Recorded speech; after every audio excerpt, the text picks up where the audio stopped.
This episode of Accelerate is brought to you in part by Discover.org. Looking to close 4 times as many deals in half the time? Discover.org's industry-leading, human-verified sales intelligence gives you all of the data and insights like direct dials, org charts, planned projects, verified emails, and executive moves you need to stop wasting time on research and spend more time talking to the right decision-maker with the right message at the right time. Their team of 250-plus sales researchers do all the work so that you don't have to. 2,500 companies are already using Discover.org to win more deals. So check them out at www.discoverorg.com. That's www.discoverorg.com.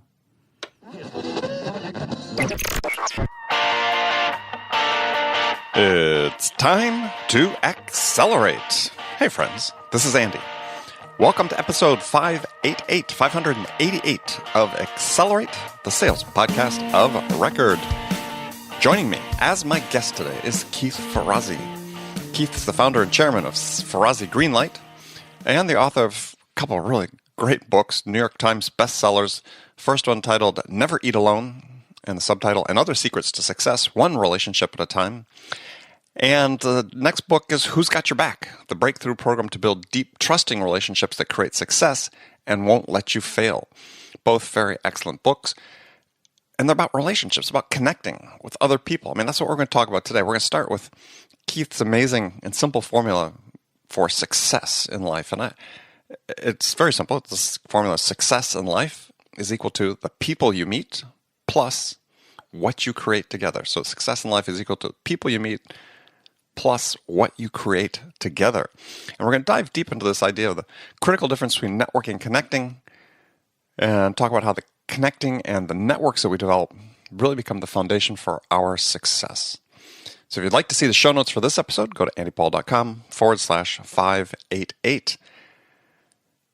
Before we talk with Keith, let me remind you that today's show is brought to you in part by our friends at Discover.org. The Discover.org platform is a game changer for sales and marketing and staffing professionals. The feature-rich sales intelligence platform is supported by over 250-plus researchers who continually update contact data and provide account-specific insights to help sales and marketing teams break ahead of the pack. So see the product live at discoverorg.com/schedule-demo. Okay, just a brief announcement also for listeners who are sales leaders, vice presidents of sales of high-growth SaaS companies. As I've mentioned previously, with a partner, Jocko Vanderkoy, launching a 12-month learning, coaching, mastermind program for VPs of sales of high-growth SaaS companies that help you transform. This program will help you transform how you sell, how you scale, and how you develop the capabilities of your team to crush your goals. So if that's a requirement that you have, then this is going to be the program for you. So to learn more, go to our website. It is SaaSlam.com. That's SaaSlam.com. Or you can contact me at andypaul.com if you have any questions. All right. Make sure you check that out. Let's jump into it now with my guest, Keith Ferrazzi. Keith, welcome to Accelerate. Thanks, Andy. Looking forward to this. Hey, my pleasure to have you here on the show. So I open with a standard question that I ask all my guests is, in your opinion, what's the single biggest challenge facing salespeople today? Well, I mean, I could go into all the macro kind of answers around, speed of product acceleration and the complexity of the sale and all of that kind of stuff. Yeah, don't get me started on that one. But yeah, go ahead. But that's pretty ubiquitous. I'll tell you what it is. If I were, we're all in sales. Sure. But if I were at a large corporation doing sales today, I would say the biggest challenge is loneliness. And that's their own fault, our own fault. One cannot sell alone today. And the principle of sales is a team sport. And the problem is that not enough salespeople know how to be leaders of their sales team and how to be collaborators with their sales team, how to elevate all of the critical individuals to get the sale to occur inside and outside the company is the job of sales.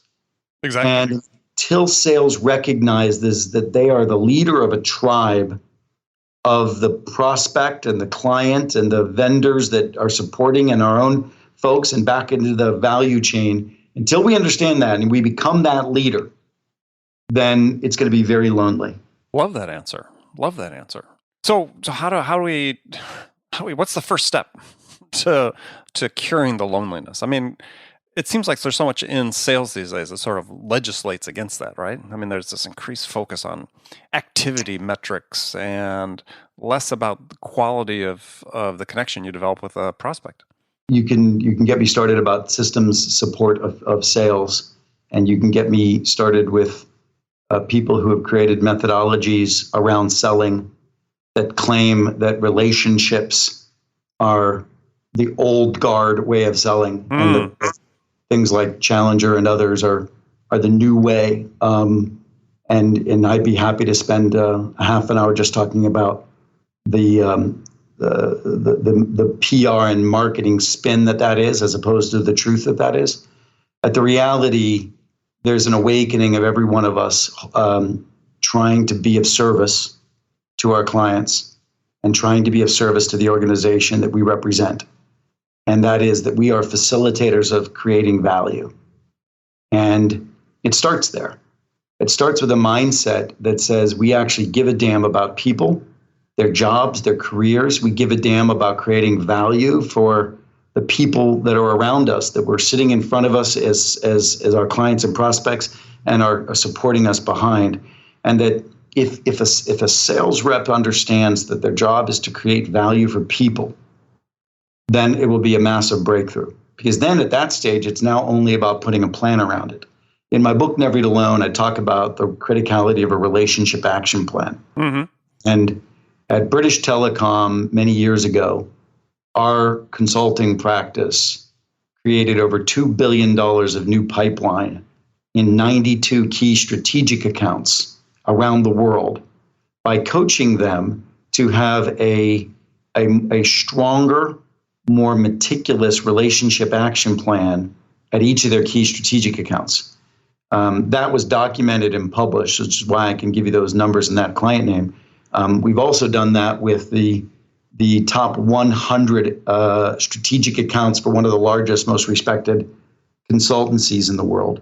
And we created the same kind of return.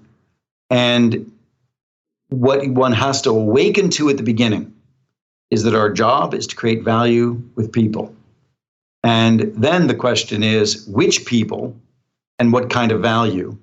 And then we start getting into engineering, because we only have so much time, and we have to make sure that the value is commensurate to what matters to the individual and what matters to the shared growth of that particular company and the market circumstances. Now all of a sudden you get complex, right, as to figure out what value we're creating. But if I'm trying to sell IT services to a consumer packaged goods company, the first thing I need to ask myself is, at the director level where I'm having my first conversation, how do I make their career successful? And making their career successful means helping them be the evangelists of a solution that they typically wouldn't buy, but that if they did try to advocate for to their boss, they would look exceptional. Because frankly, I've been looking at the market needs of that consumer packaged goods company and the erosion of their value in the retail channel. And my solution is going to make their boss look like a hero, because their boss, somewhere still maybe a VP of technology, may not even be listening to their damn CEO talk about the strategic importance of the challenges that consumer packaged goods company is facing. Right.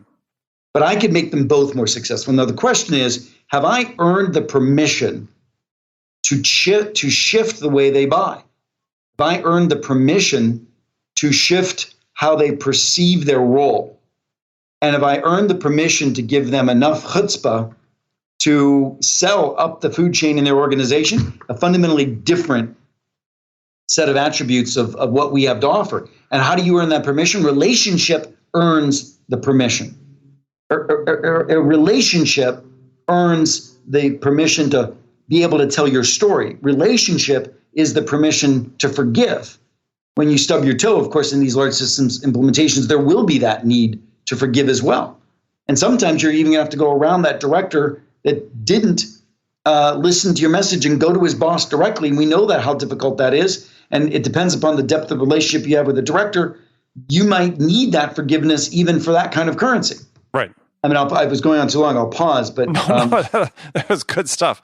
Well, I mean, I think that going back to the British Telecom is how'd you get people to begin to perceive what their role is in building a relationship different, rather than just, a quid pro quo, but being of service orientation, because this word is tossed around a lot, right? That we have to serve first, but hey, quite frankly, most people aren't doing it. Well, I create a sort of a pyramid of value that a sales rep needs to navigate through. There's a social value you bring to the table, and that's pretty old guard sales stuff of being enjoyable to be with, charismatic, all those things that stereotypical sales reps offer. It's frankly the least valuable currency you have to bring to the table. Right. The second level is obviously your product is good, but unfortunately your product's more and more commoditized than ever before. The value you've got to create with the person sitting in front of you is the value that person recognized that you care about their success and that you are going to co-create solutions that and execute against those solutions that will make them personally successful. Now, the question is, do you even know how they view success? Are they looking for the promotion, or are they looking to, bide their time until they're getting ready to retire? What do they appreciate? How do they want to be appreciated? Where are their relationships inside of the organization, and how could you even manifest and help them navigate better relationships inside the organization if they're not currently managing their career? If they want to get the hell out of that company, how are you and the rest of your clients potentially a ticket for them to have a broader network than they currently have, so that they'll find access and meet people that they could find their next job with? Right. Do they consider you the conduit to their network? These are the questions that we have to start asking when we start asking value, but it's very much what I would call a combination of personal, professional value. Now, if all we focus on is the value prop of the solution we're bringing to the table for the company, unfortunately, the reality is that is often secondary, or at least tied for first, against an individual's own personal value that they're getting out of acquiring this particular product or solution. Now, if everything's equal, the way that they will gain value out of buying your solution is winding you down on price. But if you can add enough value and awaken this person that you're actually a conduit to a much bigger degree of value for themselves in their company, then we all of a sudden open up a whole different dialogue that has less to do with price. Well, I think one of the problems then with salespeople is maybe this lack of confidence or something that like I know when people go out and network and you talk about the value is, as they say, they don't think they have anything of value to offer other than their product. You said, one of the problems with salespeople, one of the problems with all of us is too many of us don't believe we have enough to offer. We don't deserve to be in the room. It's interesting. I do feel there's a direct correlation to those who have overcompensated with backslapping charisma that are sometimes called sales reps. Right. And that level of insecurity actually puts them in a box, in a glass box that they can't break out of, because they're using all these song and dances they've learned to use all their life. And the thing that they're often afraid to use is the sit down, quiet question of what does value look like? And the humility to recognize you probably can't bring it all yourself, and you need to start bringing partners in from your own organization and others. And really, the art of the facilitator is the art of the salesman in the future. The art of the facilitator bringing the right assets to the table, recognizing that they have to, of course, be technically proficient and adept at bringing the right parts of the solution. But a humble facilitator is better than somebody who knows all the answers. Now, you've got to incite intrigue in the sales process. Sure. But again, you can often do that by bringing in partners in the process. I was going to say this idea about being confident in the value that you have something of value to offer is part of the fascinating part of your own story is, as you describe it in your book, Never Eat Alone, is that as a kid you were reaching out to build relationships with people, with you didn't have a professional background or anything, and led to where you are today.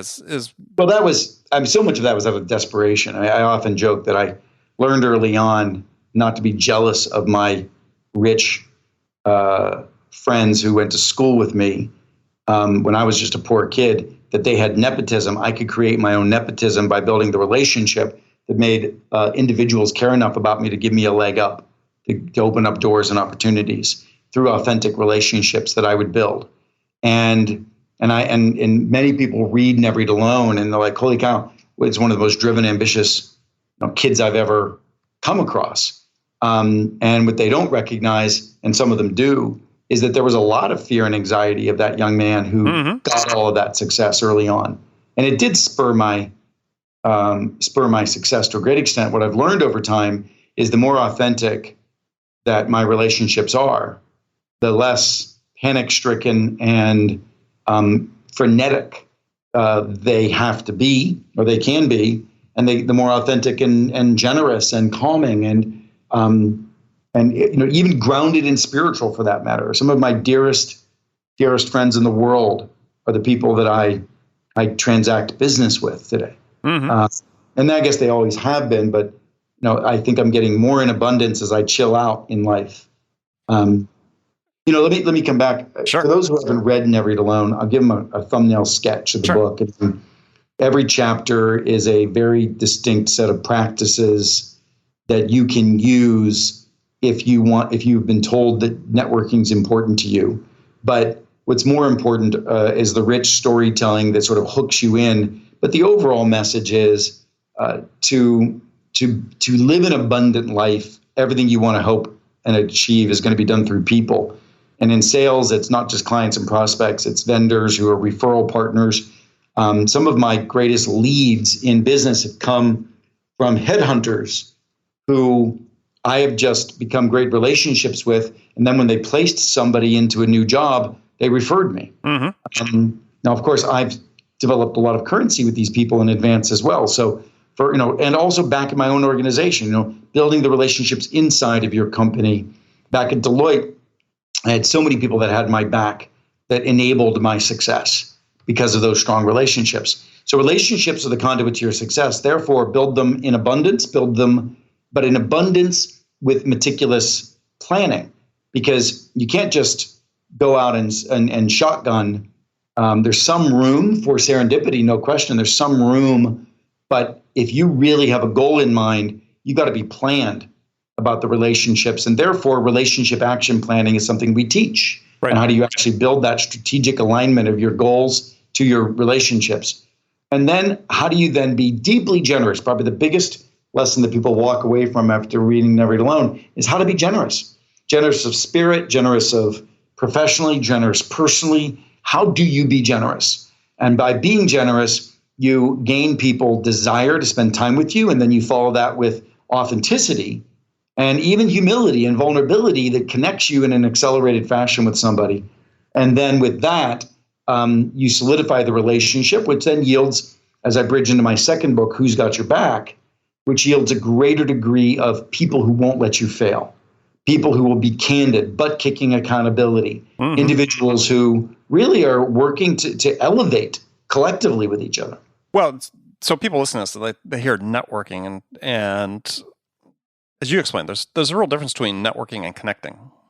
I mean, oftentimes, especially in sales, we see this all the time. People brag about the size. What they used to brag about the size of the Rolodex, but now, the number of contacts they have, but it doesn't mention anything about the number of relationships they have. Well, we came up a long time ago with a metric of a relational quality and a business impact score, which in our coaching of sales forces, we can put a systematized metric around the strength of the relationship and the importance of it. So that if, if I said to you on a scale of -1 to 3, what's the strength of the most important, with a weighted average of the most important business relationships to your growth as a company, what would they be today if you pushed your sales reps to identify the 10 most important people that would grow the company? What's the strength of our relationships? And most companies are just above a 1. From a -1 to a 3, the aggregated score is just above a 1. Now, if you shifted that a half a point, it would make a big difference. Sure. And that is often, the basis of a lot of our work in coaching sales organizations. Yeah, I thought the interesting part with, well, among the many interesting parts is you talked about the vulnerability before, and that as much about building a relationship is being able to ask for help as well as serving. Right. So tell us what you mean by that. Well, it's one of the chapters in the book where we say, at some point when there's a strong enough relationship, as you would have with a dear friend, et cetera, that being vulnerable enough to ask somebody for help actually solidifies the relationship. We're not talking about going up to a stranger and asking for $20 on the street. That's probably not a great relationship opener. But once the relationship is built, too many people, put up walls around themselves, even though the relationship is already there. So how do you begin to use and leverage authentic humility to open that relationship even deeper? So that's what I think that's what that chapter is referring to in the book. Well, I think salespeople suddenly think about that as saying, well, yeah, Andy and Keith, I mean, how do I ask a prospect for help? Well, it depends on the strength of. Well, first of all, if you can accelerate the relationship quickly. I have gotten to the stage where I've literally just asked the question, like, if you can get that person to believe that you really want to help them, you ask them, what's the fastest path to help you? I was on a sales call earlier today where I literally asked the question. I said, look, I mean, I get that your instinct tells you I could make a difference here. How do I make the fastest difference? Help me see the path to making the fastest difference here. But I had clearly connected with that individual. I'd done my homework. I'd done I'd spoken to people that knew this individual. I spoke to their admin. I had a sense of what this person wanted to achieve. I opened vulnerably, talking about some struggles and challenges that I had experienced on a more personal basis that just happened this weekend as we were sort of doing small talk. I don't do small talk. I only do deep talk. So that gave me ultimately the permission to, ask for help, even in the sale. So when you say you don't do small talk, you only do deep talk, I think I know what you mean, but give us an example. Well, I'll start a call and I will always find a way to think about something I've done recently that opens up my life to somebody. I had an amazing weekend with my foster son. And, I might, on a phone call or in a meeting, just say, wow, I just had an amazing weekend with my foster son. It hasn't always been easy. This is actually his first year. He acknowledged Father's Day, which made it all that much richer. Do you have kids? Right? So It's like, that's the way I would have the dialogue, but I'm authentically being open and creating empathy. Empathy is the bridge to a relationship, right? Which is the foundation of any co-creation that you need. Empathy is crucial, and you can lead it, or you can hope that it happens over a period of time. Well, I think that's so ironic because I agree with you 100%. There's increasing sort of swaths of the sales ecosystem, if you will, writers, so on, saying, yeah, prospects just don't have time for small talk. And it's like, it's destructive, right? You're not compelling it. Look, right? If you're on the phone dialing, listen, if somebody calls me up, on telesales, that's not going to be my first opening. Although I have to say there's the old, chihuahua in the background. If you hear something like that, you should jump on that right away on the phone call because, it's like, I hear your dog barking in the background. I've got a such and such. Mm-hmm. I mean, again, I'm not an expert in telesales, but my friend Tony Shea is, from Zappos. Right. And he's all about leading with the authenticity. They celebrate the ability to keep a caller on the line for the longest period of time, because that shows that they're developing the relationship. Exactly. Yeah, I mean, like I said, so many parts of the sales sector are so focused on the metrics and how many calls do we make, and they don't give the reps the room to be authentic, right? To establish those types of connections that they need to build the relationships. Exactly. So, I love what you're talking about in the book about how your networks have replaced the loyalty and security once offered by companies. Explain what you mean by that. Trying to remember the reference. Well, it's just about the connecting through the networks we develop. That's what we can rely on, right? There's no. Yeah, I was just going to say. I mean, I'm not even. Maybe I'm just blind enough to the point, which is curious to others, but obvious to me. But there is no value. There is no. I mean, McKinsey does not have a relationship with Procter and Gamble. Deloitte does not have a relationship with Hewlett Packard. Somebody at each of those companies have relationships with each other, and that makes up the fabric of whether there is loyalty. I hear this all the time. It's like, what is the relationship that we have with XYZ company? And then all of a sudden I start hearing about what share do we have? What growth rate do we have? And I'm like, no, it's not my question. What is the advocacy that we have inside of the company? Who is that advocate? How are they navigating the opportunity management for us? What is the RQ, the relational quality score? Are they advocates, or where are they? And those are the conversations I like to have, with folks. Tell me what you think is. What do you think your listeners are thinking right now? What do they need more of from the last 5 minutes or so of our discussion? Well, I think that people struggle with this whole thing of just connecting with another person. Yeah, it's not. People want to put it up to a generational thing. I don't think it's a generational thing. I think it's this. It's this moment when they actually have to connect to a person. They want to default to talking about a product, or they want to default to something that's about them as opposed to the other person. I'm just looking at my calendar right here. It's open on the computer that I'm on, and I see a call I've got this afternoon. And this is a woman that is one of the top leaders of a major company that I'd like to do business with, and it is it's a 15-minute touch base. Now, there's a lot of pressure on a 15-minute touch base to pitch something.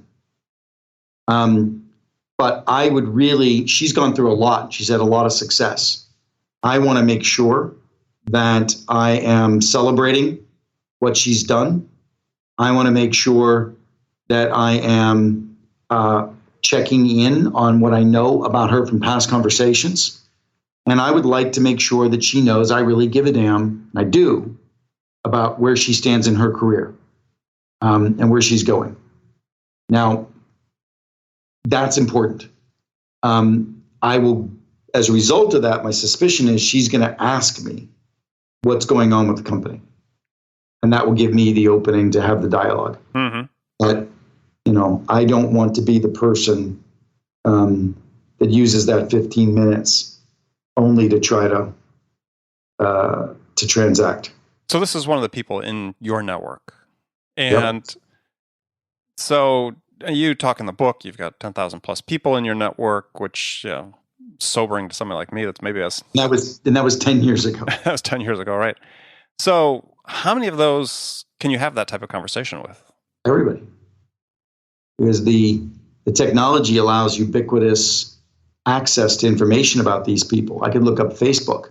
I can look up all of these things. I could get a very rich sense of who this person is before I jump on the phone. Well, let me rephrase the question. How many of those 10,000 have you had conversations with? Everybody that I have spoken to among that 10,000. Some of those 10,000 names, I might have had only one conversation with. Sure. And imagine that they would remember it as being relatively authentic. Although I have to say, I haven't been I'm not perfect. I don't live in that level of grounded authenticity all the time. Sometimes I need to close a quarter. Sure. Right? Sometimes I'm over my skis, and I've started a tech company, and my primary consulting business is falling behind in its pipeline, and I need to get some stuff sold.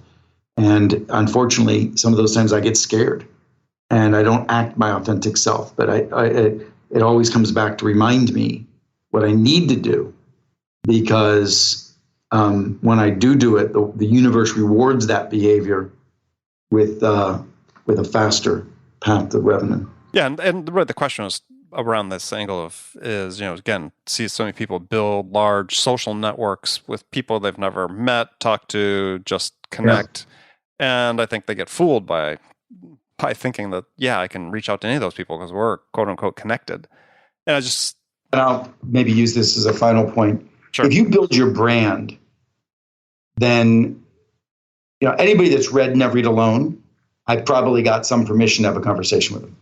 Mm-hmm. And so, you need to spend time building your brand. You need to write. You need to be out there in the marketplace. If you want to be a thought leader, if you want to be a great sales rep, you got to be a thought leader. I agree. And so you need to invest in building that brand so that you gain some currency beyond the connection. But you're right. I mean, just because someone's linked to me at LinkedIn doesn't mean that I have any permission. You got to build that. You got to earn that. You got to be generous. You got to be planned. You got to be proficient. You got to be targeted. You got to be accountable. And ultimately, my high recommendation is you make it a joyful journey. That if too many sales reps aren't having fun, they're out there schlepping through. And if you really embrace this methodology, you'll embrace a heartfelt interdependency with the people you work with and the people that you sell to, such that they are real relationships, not just people you're using. And I had spent too much time in my life, even though I was good at it and might not have always been recognizable. I've spent too much time in my life building relationships for the sake of transaction, scarcity. And I'll leave that as my final comment. I think you can find more joy in your life and more abundance through leading with relationships. Excellent. Good. Well, people, those listening, make sure you do go out and read Keith's book, or both books, but start with Never Eat Alone. Keith, tell people they can find out more about you and connect with you. Yeah, pretty easy. KeithFerrazzi.com. You try it a couple of times. Google will help you find me. All right. Yeah, that's 2 R's and 2 Z's. Yep, it is. F-E-R-A-Z-Z-I. Andy, thank you so much. I appreciate the connection and for your great audience. Well, thank you. I really appreciate you joining the show. And friends, thank you for spending this time with me today. Remember, come back, join us again for another great episode of Accelerate. Until then, this is Andy Paul. Good selling, everyone.